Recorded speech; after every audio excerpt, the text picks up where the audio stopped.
Et un vieux prêtre dit : « Parle-nous de la religion. » Et il dit : « Ai-je jamais parlé d'autre chose ? La religion n'est-elle pas dans tous nos actes et toutes nos pensées ? Et n'est-elle pas aussi dans ce qui n'est ni acte ni pensée, mais le sentiment d'un mystère et sa révélation toujours renouvelée dans l'âme, même pendant que de nos mains nous écarissons la pierre et tissons sur le métier ? Car qui peut séparer la foi en son cœur des actes de ses mains, ou encore ce qu'il croit de ce qui l'occupe ? Qui peut faire le décompte de toutes ces heures et déclarer : celles-ci je les consacre à Dieu, et celles-là je les réserve pour moi. Celle-ci est consacrée à mon âme, et celle-là à mon corps. Car les heures sont des ailes dont les battements dans l'espace se font toujours d'un moi à un autre moi. Et celui qui affiche sa moralité comme un costume d'apparat aurait mieux fait de rester nu. Le vent et le soleil ne feront pas d'accroc dans sa peau.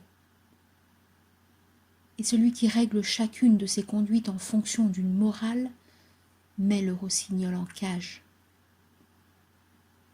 Les champs les plus libres ne s'élèvent pas entre les murs de prison ou derrière des barbelés.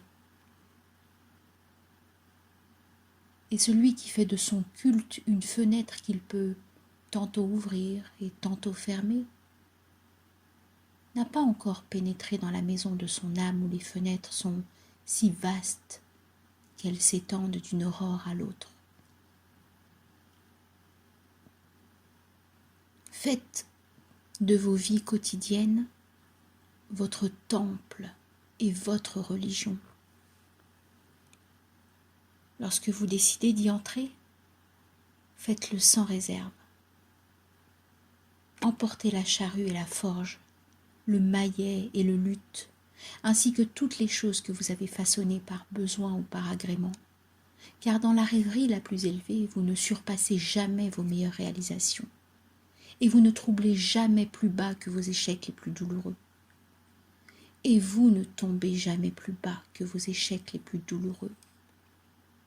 Et tâchez d'emmener avec vous tous les hommes, car dans le culte le plus fervent, vous ne pourrez jamais vous exaucer au-dessus de leurs espoirs, ni vous prosterner plus bas que leur désespoir. Si vous avez raté le désir de connaître Dieu, ne croyez pas le trouver dans la résolution d'énigmes. Regardez plutôt autour de vous et vous le verrez qui joue avec vos enfants. Et regardez le ciel et vous le verrez marcher avec les nuages, tendre ses bras dans l'éclair et descendre sur vous avec la pluie.